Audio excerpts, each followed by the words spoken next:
Good evening and welcome to Playwright, a podcast about creating and sharing new ways to play. My name is Ryan Hamann, also known simply by the letter H. And I'm Ryan Quintal. You can call me Q. Q, we should acknowledge up front that we are recording episode 69 today. We don't intend to do anything with it, but I'm afraid the community has not been quite as forgiving.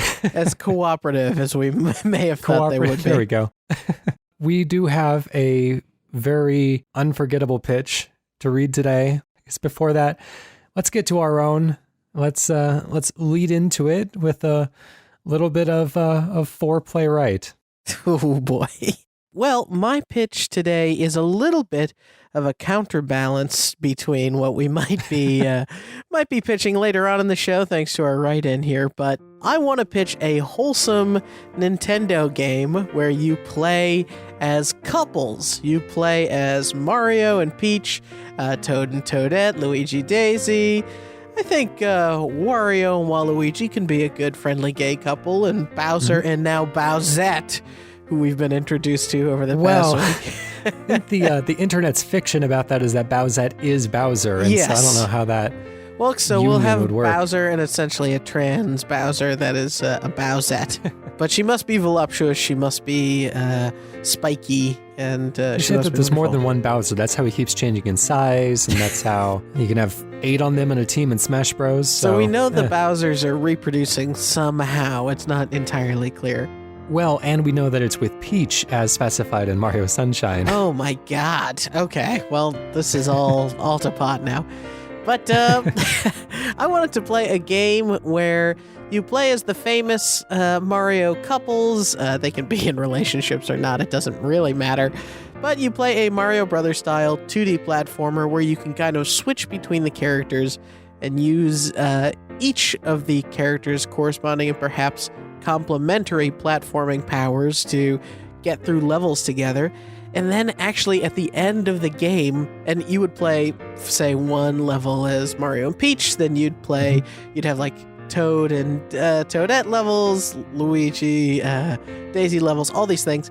And at the end of the game, deaths and time in these courses are all tallied up, and there's actually some sort of Mario Kart-esque ending sequence where one couple actually achieves the amazing race and makes it to the finish line first, but you don't really figure it out until you see the end. That's very interesting. Let's start the clock.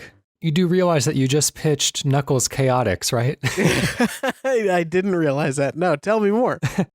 Knuckles Chaotix was a Sonic the Hedgehog game, a spin-off featuring some of his friends before they became really bad. I actually like the Chaotix crew. I think they're kind of cool. Sometimes you'll see them as like background characters in future Sonic games, usually hanging out with Knuckles. You got Mighty the Armadillo, and there's a alligator wearing a rapper chain, and just a very, very colorful collection of Sonic characters, and it would play kind of like a typical Sonic game, except the 2 characters that you would play as, you could either play 1-player or 2-player, I believe, and either switch between the characters or each player controls one, are kind of tethered together by a rope. And so you would be able to kind of plant each other and then swing off the rope, or use the complementary powers to get to higher places, or just to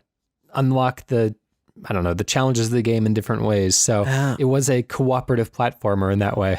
I would like to figure out some way of I can't seem to get past the initial Mario Luigi platforming stuff. Is there interesting ways to expand this? I know that Mario Odyssey has given us some taste of what it might be like to be Bowser for the first time. Spoiler alert, I guess, in retrospect. Sorry, I just ruined that if you hadn't gotten there yet. But there is that kind of, Bowser feeling extremely different from Mario in terms of power and ability. Do you think that they could all sort of play the same levels together, or would you have to have couple designed levels? I always really like games that put different characters with different skill sets through the same levels, because oftentimes that means creating alternate routes to accommodate for the different power sets. I'm trying to think of really good examples. I know that the like Mario 3D World, you can switch between multiple characters, although they're fairly similar in what they can do. I mean, the Lego games, although those are more about like branching pathways that you get to using different power sets. And, for the actual solving of the game's core puzzles, there's just kind of one solution. And I know that there's games out there, but I just can't think of them off the top of my head that use different power sets in really intelligent ways. I like the idea of maybe doing a branching pathways thing where at one point you have to split up, not the couples, but like the pairings of couples. So you have to split up, like instead of one monolithic group that can play any level, there's a fork in the road and you have to send kind of two couples one way and two the other way. And when you do that, you're sort of eliminating potential choices for the other path until maybe you beat those levels Mario style. So you get the sort of split that you would in, say, a Mario 3, but then you're locked into the couple pairing until maybe you reach some new milestone in the game. Now, would you be able to custom pair your own couples, or are you kind of not stuck with, but are you forced to go with the couples that the game has already defined? Well, I like the idea of them being preset couples, but maybe you introduce the sort of Hammer brothers that are roaming the map or something, mini bosses that they just attack, and whatever two step up to the plate is what you're going to get. So some way to have the variety and the like crafted design, but maybe I'm trying to have my cake and eat it too. Yeah, that's interesting. If you just had kind of different pathways for each of the different couples, you can kind of tell stories and you can do very specific challenges.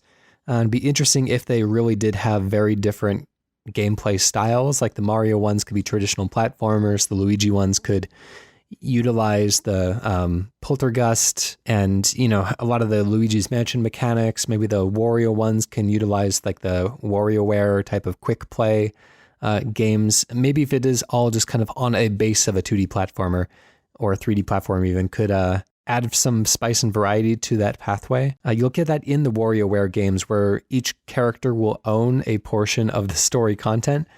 And as you're playing through their courses, you'll get different mechanics that they tend to prioritize. And it all kind of blends together into, some bigger all-around challenges at the end of the game. What if you did something where you could play, let's say that you get the sort of 1-2 pairing, and it's almost like a random assortment of the two. They're all served up to you at the beginning. When you start a level, you get the like in a little grid, and then there's this select. And then when you do that, you could treat each member of the couple almost as a life as well. So like the sort of the Diddy Donkey combo in a Donkey Kong Country game. Well, you got that in a Tropical Freeze where you had 3 possible companion monkeys that could accompany Donkey Kong and give him different powers. Exactly. So I love the idea of taking that, bringing it into the Mario universe.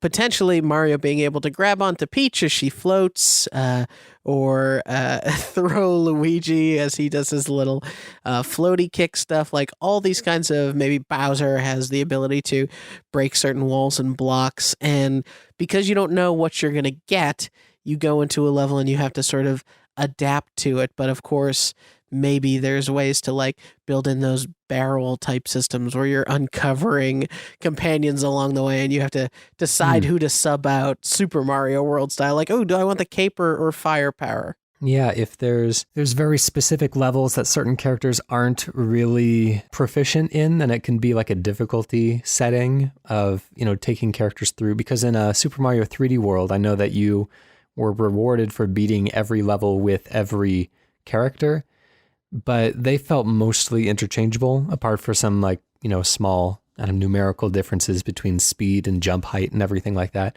And then Rosalina was a little bit more distinct from everyone else, but for the most part, they were interchangeable. It felt like it didn't really add a lot to that game, but I can see in something like this, it would be more significant. Yeah, I would definitely want to find a way to make it feel fair. Maybe one thing that could be interesting, and I know Nintendo doesn't dabble in this often, but if there were special achievements in levels, or the sort of, I'm playing a little bit of Captain Toad right now with Jessica, And as we're making our way through the levels, I've noticed this, this check mark that doesn't always get checked, beat the level in, one cannon shot and all these sort of things. I think it could be interesting to have your sort of normal run of the game, play with the combo that's right for you. I would love to find ways to force you to try the different combos, but then you have that challenge goal that's like, well, can you make it through this level with just Toadette and Daisy? Like, what are their powers? I think it would make a lot of sense if you did begin the game with preset pairs, but maybe started to mix it up later on so you can kind of get that sense of discovery of how players play off of each other, or how these characters play off of each other and their different power sets. Yeah, imagine having to go into a ghost house to specifically retrieve a particular companion. Super Mario World was really great in kind of spreading the Yoshi around a little bit, to use a term. You had to go into specific levels in order to get like specific colored Yoshis to have abilities at your disposal. And of course, I was always going for blue Yoshi, so that meant I played the first 5 seconds of a water level and then exited the course. But if you had to go in and survive to sort of get a companion back in a level, could be interesting. And then I guess you get the prospect of DLC. You'd have to think about not only this new character on their own, but what kind of interactions they have with other characters, and what potentially that allows you to do in earlier stages. Even later unlocks. They don't have to be sold separately. It's almost a Metroidvania element of looking back at previous challenges differently and thinking about things that might have been previously inaccessible. Yeah, and I love the idea that one level can be played multiple ways, or maybe by reaching certain switches and stuff, you unlock new paths in the same level. So it kind of keeps you going back and mining the previous levels for more and more and more.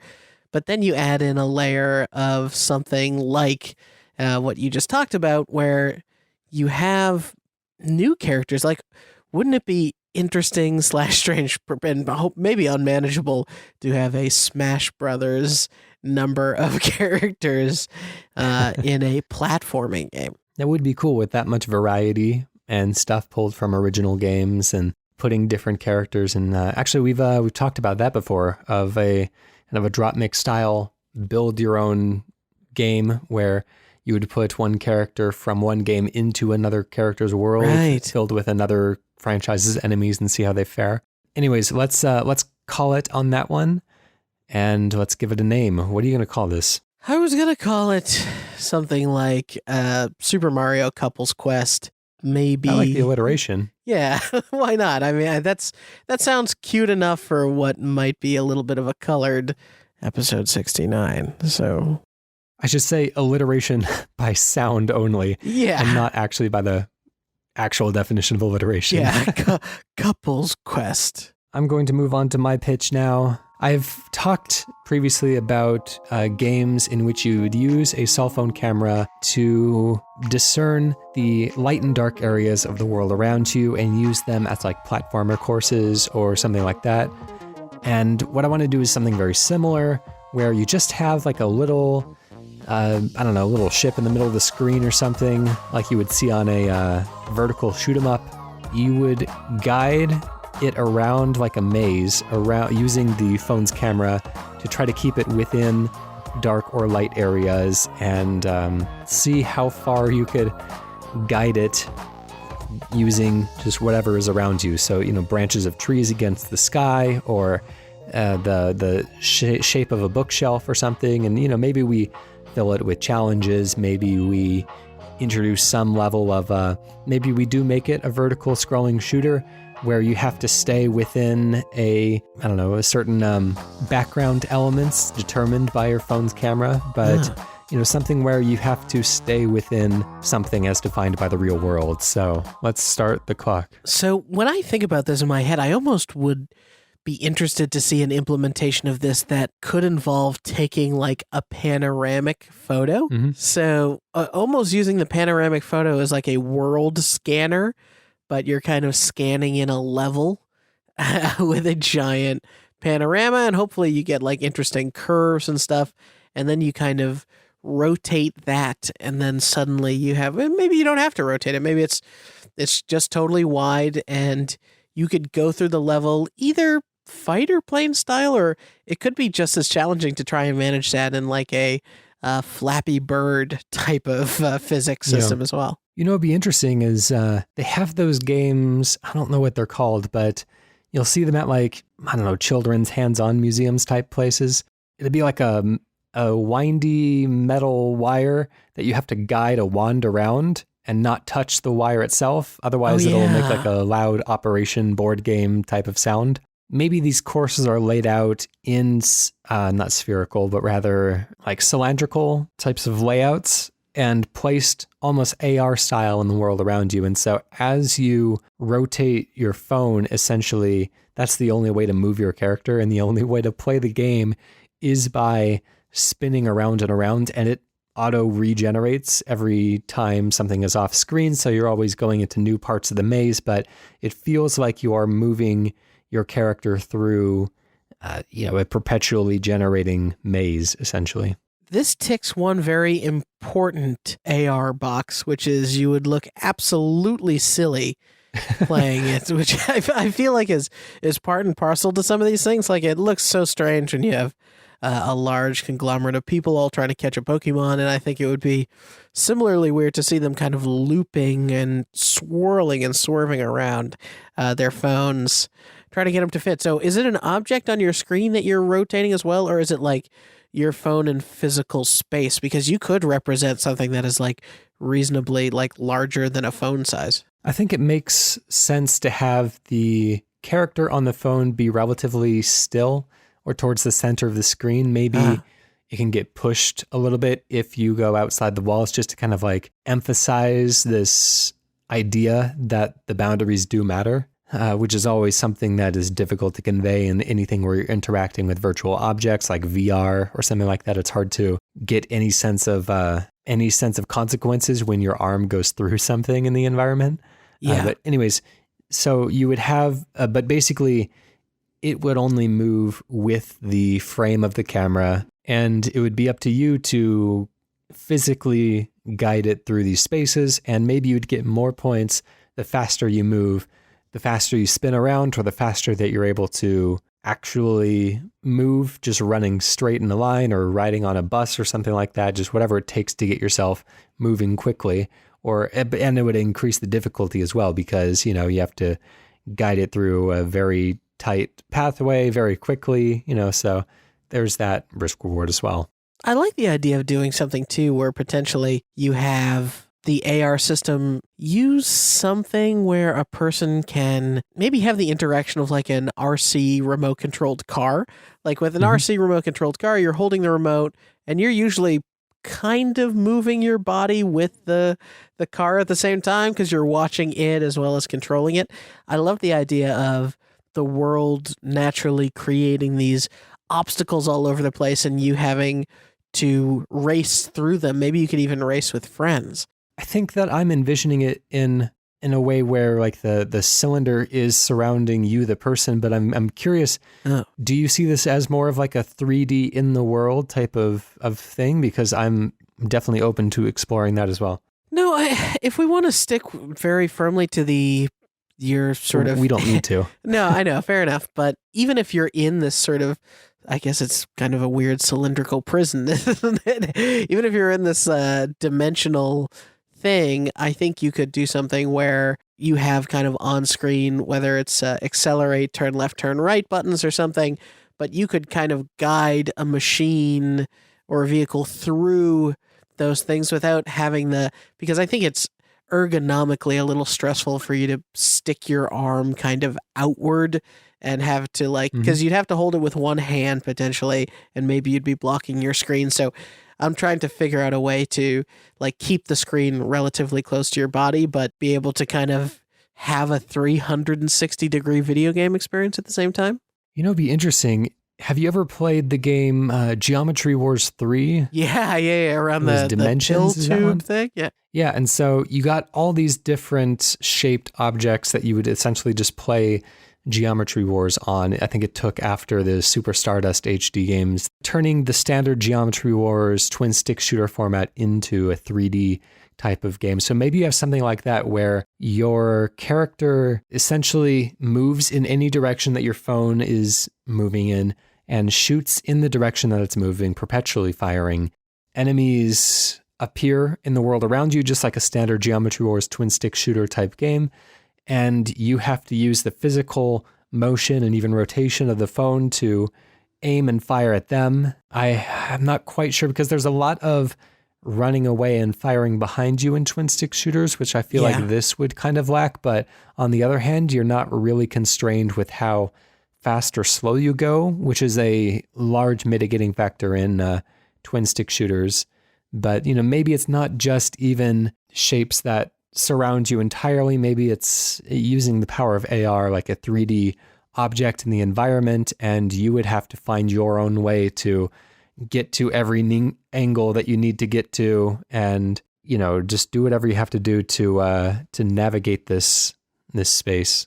Well, yeah, and if you add danger to the walls kind of operation style, right? Like bumping up against the side, maybe it does encourage a slower, more tactical sort of gameplay, and you could then introduce things like bullets ricocheting off walls or whatever to kind of attack enemies around tricky corners and that sort of thing.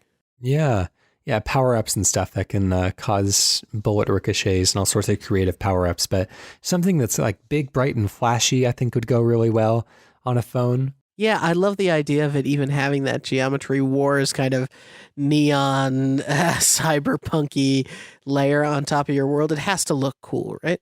Yeah, and then we can get back to kind of the original idea of using stuff that is in the phone's camera. It could take a large picture of the world around you and then kind of paint the course on top of that and use some of the natural boundaries if you're up against a brick wall, or if you have a shelving unit or something, you use the natural boundaries to kind of guide the course using some procedural generation that, makes it still possible to navigate. Yeah, I'm trying to think if there's any other dimension I would add to it, because I love the idea of, in an AR setting, control. You get like you are the camera a little bit, so maybe it's how fast or slow you're going is dependent on how close you're you are physically to your vehicle, so you can kind of get up close and get that sort of zoomed in fine-grained control that you might get in like a Photoshop, and then zoom out and you're at the 2-3x speed.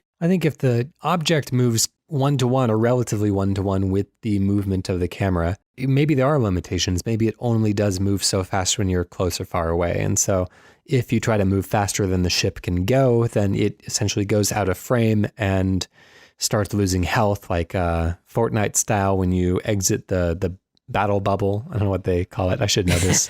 Whatever that thing is. Yeah. Anyways, let's call that one there. We're up on our 10-minute limit, and let's give it a name. Something that invokes AR. You know how like everything was kind of super with Super Nintendo? Maybe AR gets in there somewhere. PhotoSynthesis, using like a very, brandy use of both words. That is actually really good. Photosynthesis. It can even have like an aesthetically plant-based visual theming to kind of tie it all together then. We do have a pitch from a new contributor, someone that we've never heard from before. Oh. This comes from Spanker Spongers, who has the email address definitely not telepry@gmail.com. So if you're interested in getting in contact with this bright young creator, and that is where Spanker can be reached. So I'm hoping that this pitch isn't too rude on our 69th episode, but it seems like at least one of our listeners who got an early whiff of this. I don't know how Spanker let Spencer Saunders into the secret, but apparently, it seemed very pleased. So let's find out. Okay, I'm buckled up. Okay. After the exploding popularity of the Wiggleverse saga, Spanker Spongers, acclaimed smut director, have decided to move into the video gaming world with the first ever high-budget parody video game. The game starts when hunky delivery person Deliverin Dan arrives at the door of power couple Flaunty Fiona and Thrustin Theodore. Theodore is out of town on a business trip to stop a sinister villain from exploding all over the Jiggleverse. In the meantime, Fiona, a strong and confident character, is having trouble getting a book about the inverse relation of particle physics and macroeconomics down off the shelf. Of course, For Reverend Dan, knowing his abilities are only in the act of delivering things, offers to help Fiona in another way. Meanwhile, Thrustin Theodore is thrusting his way through a league of scantily clad henchmen and henchwomen. He is, of course, using his signature fencing foil, aptly named Double Entendre, to accomplish all the thrusting. Across the narrative void, we return to Dan and Fiona in a rather compromising situation. Dan has suggested that he may be able to deliver Fiona to another talented fellow who is very skilled at climbing shelves and reaching things. However, this person is never actually named for fear of a lawsuit. After much wrestling with bungee cords and packing tape, Fiona is successfully packaged into a UPS-approved fragile shipping container, and they are on their way. The rest of the game, meaning the mechanics, marketing, original score, as well as the licensed soundtrack, and microtransaction integration, is all up to you lads at Playwright. Congrats on 69 episodes, Spanker Spongers. Wow. All right. Well, we've really done it. Let's start the clock and see where we go with that. Well, H, it's time for us to go through this list a little bit. I think I think we do need a bit of a recap here. Yeah. Okay. We've got there's a lot of backstory, but what are the actual gameplay elements that are being brought into this? There's one character's in a box, one character is delivering the package, and one character is, thrusting through groups of enemies. Yeah. So Thrustin Theo, or Thrusting Theodore, however you want. I'm going to call him Theo. We're on a first name basis. Yeah.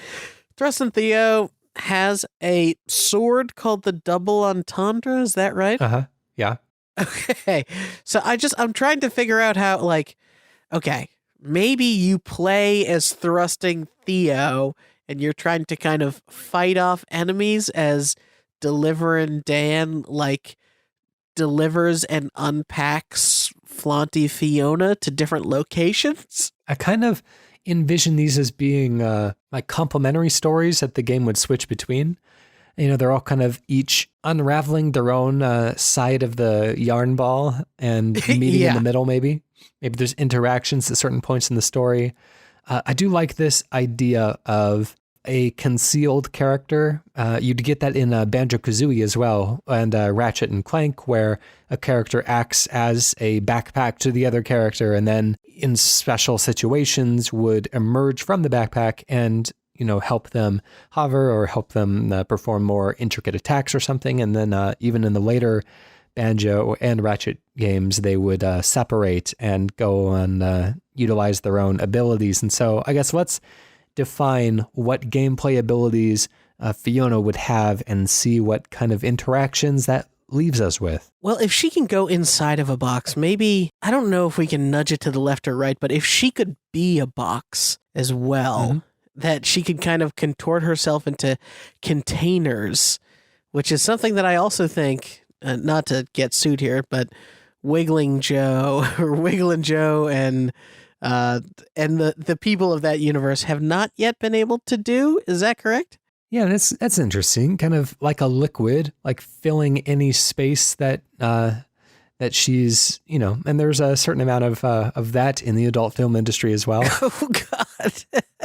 But so you can have like pipe navigation puzzles. There's one game I want to reference here. It is called Mushroom 11. And I've mentioned this on the show before, but basically you play as a fungal colony, and it's a platformer type game where you play as a fungal colony, and it always maintains the same amount of volume. It's two-dimensional, whatever two-dimensional word for volume is. I think it's still volume, right? A volume, except your mouse acts as like an eraser tool, like you would get in Photoshop. And so as you move your mouse onto one end of the fungus, it disappears and reappears on the other end, kind of perpetually building and slithering out. And so you use that tool to kind of shape it to perform all the platforming challenges, kind of like a snake pass type thing, where it's kind of an unintuitive but interesting take on the platformery genre. So more of like a puzzle game in a way.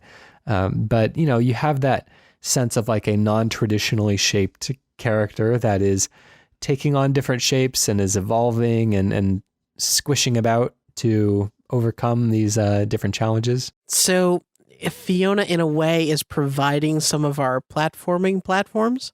Perhaps, yeah. Or maybe she has to get through tight areas. You can send her into, if you're trying to sabotage an engine, maybe she can go inside one of the ducts and wriggle around with some of the inside bits. And maybe Deliverin' Dan is always like finding himself in the same situations that like porn actors are found in, where he doesn't know what to do unless there is somebody with like a malfunctioning engine. He's like, hey, I can get your engine running, baby.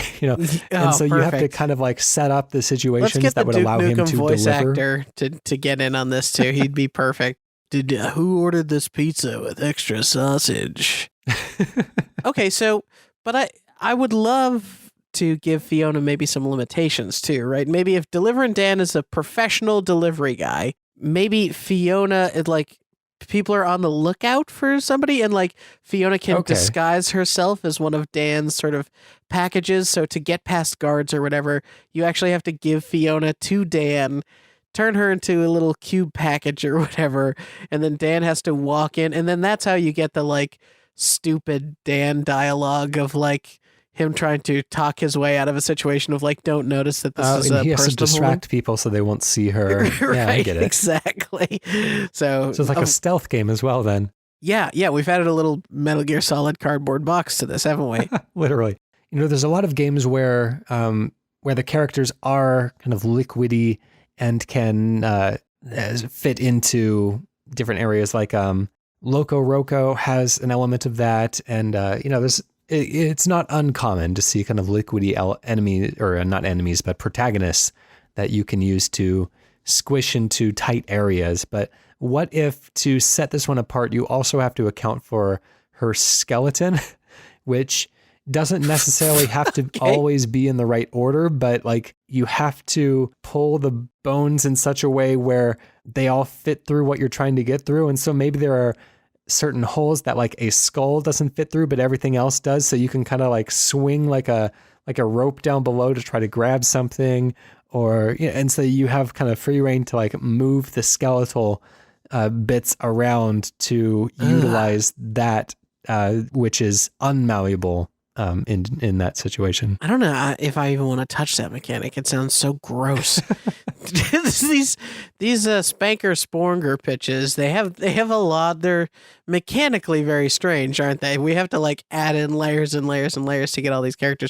We haven't even gotten to what sort of Thrustin Theodore's job is in all of this. Let's move over to Thrustin Theodore then. So outside of like a pure attack character, I don't know if like stealthily that you need Theodore right away. Is there like a better job we could give him? It sounds like this is a very typical type, like a character action setup, where basically your character just has a sword and you have to use that sword to just attack whoever's in your space. And so, let's find some interesting take on that, because I think that there is room definitely for a parody character action game, which I don't think I've really seen before. I guess unless you count some of the character action games like Dynasty Warriors and the One Piece ones have some kind of silly over the top animation and silly characters and stuff, but never like a strict comedy parody, which I think there's room for. Yeah, what could we do to add some element of comedy into the character action, Bayonetta, Metal Gear Rising, Devil May Cry type genre? I was thinking that like definitely a nice thing to do, which I might already be taken, certainly is by an off-brand strange Japanese game somewhere, but the idea of like super moves and stuff being like really cutesy, like old Playboy like poses. So just like, the back arching and the the butt thrusting, but I'm just thinking to myself right now, like Bayonetta is doing most of this stuff already. Fair enough. What if this double entendre sword that he's holding, much like in No More Heroes, has, some element of phallic quality to it. Maybe it is actually attached to his body and, maybe not exactly where you'd expect it, just to try to sidestep the obscenity or at least play it down a little bit so it's not super obvious. But maybe it's attached to your body, maybe in different places and different levels. And as you thrust, your whole body kind of moves with it. And so you're put in this kind of almost like an Octodad situation where you're just kind of going where the physics push you and everything becomes a full body tackle instead of, the more kind of careful and measured types of moves that a character action star would have. We can also just straight up attach Dan's sword to his waist. Yeah, sure. Just on top of it all. So look, this is not addressed in the text, but I think as long as, we're on Playwright, we're putting our own spin on these things. Maybe a spin or a big reveal is that Deliverin Dan, when the stealth action breaks down, Deliverin Dan actually becomes Thrust and Theo. Okay. And he kind of... These characters are one and the same. Yes, exactly. And so he throws his delivery man trench coat aside into it his... could be like a Zorro type character. Exactly. And now he's in this kind of European bathing suit with a very large rubber sword that he uses to punish the enemies that are now onto him and Fiona, and he has to kind of battle and keep Fiona safe. It would be kind of funny if if entendre was spelled with an A instead of an E, so that when he leaves his Zorro mark, it can be T and A. Perfect. And you know what? Instead of having the bad guys having health bars or anything like that to know how much energy they have left, you got to go based on how much clothing they have on. So his sword just kind of knocks away clothes left and right all over the place. That is not unseen in the character action genre. No, unbelievably. By a long measure. It really says something that we're going out of our way to do this, and yet all of it exists. Yeah, I think we've successfully created another Senran Kagura game. So congratulations to us. We're rich. We're gonna call it on that one. Let's give it a name.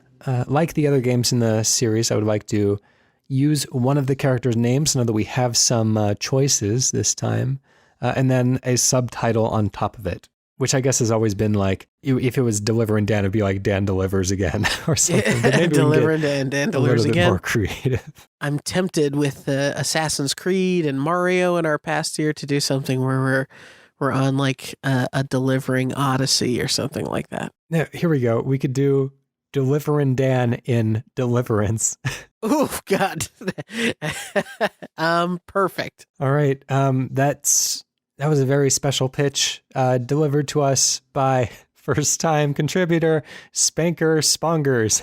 Thank you, Spanker, and Spencer for no reason. Just felt like it's been a while. Spanker, whoever the Spanker person is, they're going places. Yeah, well, let's see what they spank out again in the future. Whew. If you would like to give us something sexy or not in the future, gosh, I didn't really intend for it. Well, it's then you can email us, playwrightcast@gmail.com. You can go to our website, playwrightcast.com/pitch, or you can tweet us at playwrightcast. Special thank you to PROTODOME for the use of our theme song, Hello World. It's a good song to listen to while you're doing sex on somebody. Also, it's from the album Blue Noise. Go give it a listen. Now, the song is only like 45 seconds long, so... That's right. It's a very... Hopefully you've queued up a playlist. Or you're very, very terrible / efficient. Not going to judge. Sometimes, maybe that works for people. Maybe they're like, we only have so much time. Maybe they live in a gulag or something where the guards patrol and you only have so long when they're not looking. That's a good idea for sex in a gulag next week on Playwright. Sex in a gulag. All right. Why don't you leave us with a miniature pitch, something to take us out of the show today? To leave you on the show today, I want to pitch you this. A new type of sexual position where two people are giving each other oral sex at the same time. Well,